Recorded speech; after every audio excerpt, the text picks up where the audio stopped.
Pour sa 6e édition, le festival Savoie Retro Games avait vu les choses en grand, et qui dit rétro dit vieilles consoles, Atari, NES, bande d'arcade, FIFA 18 n'avait qu'à bien se tenir.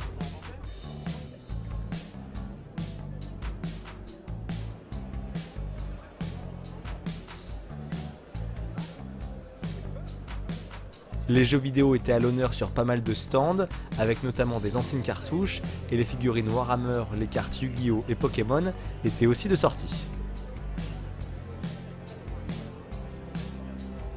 Et forcément, qui de mieux que Fred et Seb de Joueurs du Grenier pour coller à cette ambiance.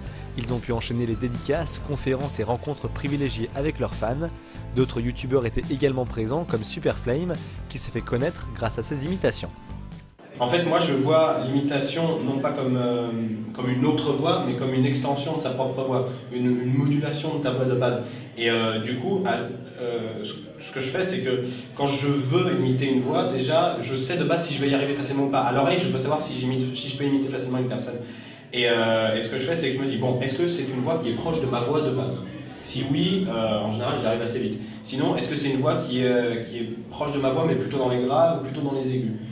Et si c'est pas dans ce cas-là, est-ce que c'est proche d'une imitation que j'arrive déjà à faire ? Okay. Typiquement, l'exemple que je donne souvent, c'est que l'imitation de Jean-Pierre Pernaut ressemble énormément à l'imitation des Bogdanov. Ouais. Sauf qu'en gros, les Bogdanov, c'est un Jean-Pierre Pernaut vachement plus punchy. Ouais. Jean-Pierre Pernaut, madame, monsieur, bonjour et bienvenue dans ce trésor.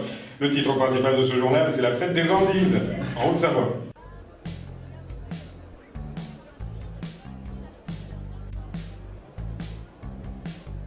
Sur les 5000 m² de la Halle Olympique d'Albertville, le Savoie Retro Games avait vu les choses en grand. Il y avait 70 exposants qui proposaient des produits qui rappelaient de près ou de loin la pop culture.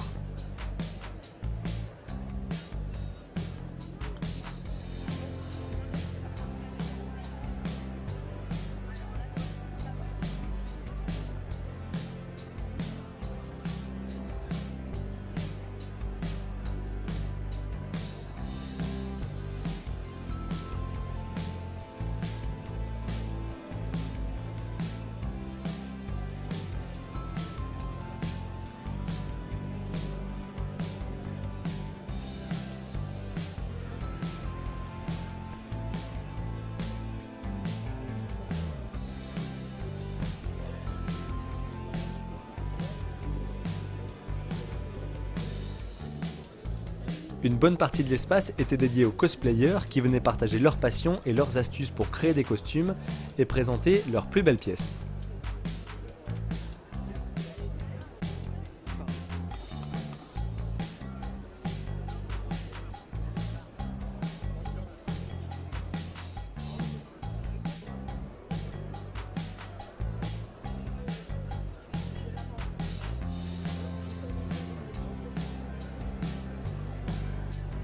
Et entre deux stands, j'ai pu rencontrer Bruce de la chaîne Y Penser, qui m'a accordé un entretien également. J'ai senti qu'il y a eu une bascule de notoriété, toute proportion gardée. Je suis quand même passé par une phase où j'étais un sale con. Mais je pense qu'il faut un caractère de dingue pour que ça n'arrive pas. Ouais. Parce qu'on n'est pas préparé à ça. Encore, je veux dire, les gens qui font peut-être du cinéma ou de la télé, en général, ils ont des agents, ils ont des gens autour d'eux qui leur expliquent.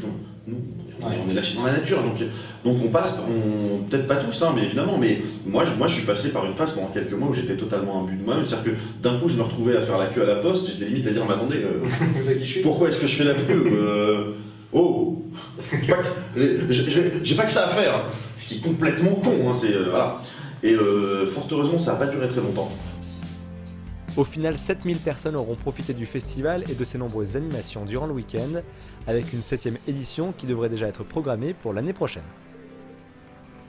Comme d'habitude, si la vidéo vous a plu, n'hésitez pas à la commenter, la liker, la partager et à me rejoindre sur Facebook et sur Twitter.